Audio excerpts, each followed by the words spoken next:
तब परीक्षित जी ने कहा, महाराज भगवान ने जब इतनी सुंदर सृष्टि बनाई तो भगवान की प्राप्ति होती किसे? क्या जो व्यक्ति देखने में सुंदर हो भगवान उसे मिलते हैं? प्रेम से बोलो सभी लोग, दोनों हाथ उठा करके, राधे राधे। थोड़ा आनंद में बोलो, राधे राधे। परीक्षित ने पूछा कि भगवान की प्राप्ति किसे होती है? क्या जो देखने में सुंदर हो, या कोई उम्र में बड़ा हो, क्या कोई ज्ञानी हो, और क्या कोई जाति में बढ़िया हो, या किसी के पास धन अधिक आ जाए तो भगवान उसे मिलते हैं? आखिर भगवान की प्राप्ति होती किसे है? कितना बढ़िया प्रश्न है। तब श्री सुखदेव जी कहते हैं, परीक्षित, का जाति विदुरस्य यादव पते। आप कहते हो कि भगवान ऊंची जाति वाले को मिलते हैं? नहीं। आप कहते हो कि भगवान पैसे वाले को मिलते हैं? ऐसा नहीं है। अगर भगवान पैसे वाले को मिलते तो सुदामा के पास कौन सा पैसा था? और अगर भगवान ऊंची जातिवादी के लिए मिलते तो शबरी की कौन सी जाति थी? और अगर भगवान उम्र वाले व्यक्ति को मिलते तो ध्रुव की कौन सी आयु थी? प्रहलाद की कौन सी आयु थी? और अगर भगवान सुंदर व्यक्ति को मिलते तो कुब्जा कौन सी सुंदर थी? 3 जगह से टेढ़ी कुब्जा थी। और अगर भगवान पढ़े लिखे के लिए मिलते तो सूरदास जी कौन से पढ़े लिखे थे? आंखों से अंधे थे। लेकिन आज बड़े बड़े डिग्री कॉलेजों में सूरदास के पदों पर पीएचडी कराई जाती है, सूरदास के पदों पर परीक्षा कराई जाती है, सूरदास के पदों पर डिग्रियां प्राप्त होती हैं। लेकिन सूरदास जी किसी डिग्री कॉलेज में नहीं गए, लेकिन बड़े डिग्री कॉलेज सूरदास के पदों पे चलते हैं, मीराबाई के पदों पर चलते हैं। और भगवान अगर मिलते तो विदुर की कौन सी जाति थी? विदुर एक दासी के पुत्र थे। किसके पुत्र थे? दासी जो काम करने वाली होती है। यदा तु राजान स्वसुतान साधुन, यदा तु राजान स्वसुतान साधुन, पुष्णन्न धर्मेण विनष्ट दृष्टि, भ्रातुर्यभिष्टस्य सुतान् विबन्धून्, प्रवेश्य लाक्षा भवने ददाह। विदुर मंत्री हैं। किसके मंत्री हैं? धृतराष्ट्र के। धृतराष्ट्र राजा हैं हस्तिनापुर के, और हस्तिनापुर के जो मंत्री हैं वो कौन हैं? विदुर जी।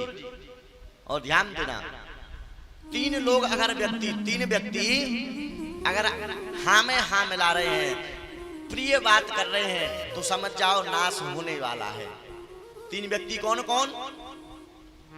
सचिव वेद प्रिय, सचिव वेद गुरु 3 जो प्रिय बोलई भय आस, राज धर्म तनु 3 कर, होय बेग ही नाश। 3 व्यक्ति कौन कौन? बोले सचिव, सचिव माने मंत्री, वेद जो डॉक्टर दवाई करने वाला, और तीसरा व्यक्ति गुरु। सचिव वेद, अगर राजा ने कोई गलत कार्य किया और मंत्री कहे हाँ राजा साहब आपने तो बहुत बढ़िया कार्य किया, और उसमें राजा का अनहित है तो राजा का अनहित हो जाएगा, इसलिए राजा के प्रिय नहीं बोलना चाहिए, इनको श्रेष्ठ सलाह देना चाहिए। और रोगी की बात में हाँ अगर वेद मिलाता है तो वो रोगी कभी स्वस्थ नहीं होगा। और गुरु, अगर चेला पैसे वाला है और उस चेले की बात में हाँ गुरु मिला रहा है तो चेले का नाश होना है। इसलिए चेला कितना ही पैसे वाला हो, कितना ही बुद्धिमान हो, पर जो शास्त्र की विधि है वो शास्त्र की विधि चेला को समझानी ही चाहिए। बंधुओं, आजकल हम देख रहे हैं लोगों का भक्ति करने का भी तरीका अलग हो गया। ध्यान से सुनना, अगर आप लोगों ने शास्त्र विधि को त्याग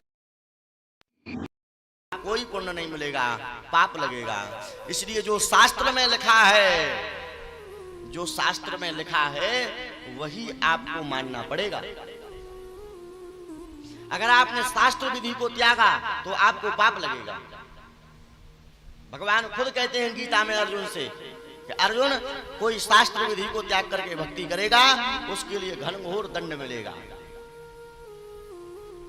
एक हमें बहुत अच्छी कथा याद आ गई। श्री धाम वृंदावन में एक मंदिर है श्री राधा रमण लाल का। किसका मंदिर है? राधा रमण लाल का। उस मंदिर के पुजारी हैं श्री रूप गोस्वामी जी। कौन? रूप गोस्वामी थे, अब नहीं है। तो श्री रूप गोस्वामी जी उस मंदिर की पूजा करते थे और बहुत सारे शिष्य उनकी सेवा में रहते थे। तो उन रूप गोस्वामी जी का कोई एक शिष्य एकादशी के दिन पान खा के आ गया। क्या खा के आ गया? पान। अब श्री रूप गोस्वामी जी ने देखा कि हमारा शिष्य आज एकादशी के दिन पान खा के आ गया, आज के दिन तो कुछ खाना ही नहीं चाहिए। उसको बुलाया, बोले आपने पान क्यों खाया? बोले हमको रात में राधा रानी स्वप्न में आई थी और उनने हमें ये पान दिया था कि ये प्रसाद के रूप में खा लो, तो हमने प्रसाद के रूप में इस पान को खाया है। तो श्री रूप गोस्वामी ने समझाया कि आज ये अपराध कर दिया है, लेकिन अगली एकादशी से अपराध मत करना। अगली एकादशी फिर आई और वो शिष्य फिर से पान खा के आ गया। अब श्री रूप गोस्वामी जी ने अपने लोगों से चर्चा की कि क्या करें। बोले ये तो पाप कर रहा है, संग में हमें भी पाप लगेगा। एक काम करो, इस चेले का त्याग कर दो। तो श्री रूप गोस्वामी जी ने उसका त्याग कर दिया कि देखो आज से तुम हमारे कोई चेले नहीं हो, ना कोई शिष्य हो। आप पाप करते हो, आप विधि का त्याग करते हो, आप आज से हमारे शिष्य परिकर में नहीं हो। रात को रूप गोस्वामी जी को स्वप्न आया, राधा रानी दर्शन में दिखी और राधा रानी स्वप्न में कहने लगी कि आपने उस भक्त के लिए अपनी शिष्य परिकर से क्यों अलग किया? शिष्य परिकर से क्यों अलग किया? उसको तो मैं स्वप्न में जाकर के पान देती थी कि तुम पान खा लो। मैं उसको स्वप्न में जाकर के पान देती थी कि तुम पान खा लो, और फिर आपने क्यों अलग किया?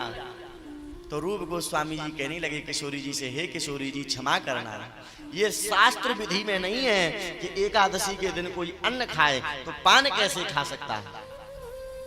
क्या श्री रूप गोस्वामी राधा रानी से कह रहे हैं किशोरी जी, ये शास्त्र विधि में नहीं है कि कोई एकादशी के दिन अन्न खाए और वो पान कैसे खा सकता है। श्री किशोरी जी कहती हैं धन्य हो रूप गोस्वामी, तुम हमारी परीक्षा में सफल हो गए। हम तुम्हारी परीक्षा ले रहे थे कि तुम भाव को मानते हो कि शास्त्र विधि को मानते हो। जो शास्त्र में लिखा है वही मानना पड़ेगा, भाव वहां पर प्रबल नहीं है। जो शास्त्र में लिखा है वही सिद्धांत है, वही न्याय है। अगर आपने शास्त्र की बात मानी तो आपके लिए किसी भी प्रकार का पुण्य नहीं मिलेगा। आपने ठीक किया, उस शिष्य को बाहर निकाल दिया। उस शिष्य को भी विचार करना चाहिए, हे श्री राधा रानी, एकादशी के दिन तो हम आपको ही रिझाने के लिए कुछ नहीं खाते हैं और आप ही हमसे कह रही हैं कि हम पान खा लें। ये पान एकादशी को नहीं, हम द्वादशी के दिन खाएंगे। इसलिए बंधुओं, शास्त्र विधि में जो लिखा है उसी से ही आपको भक्ति करना है।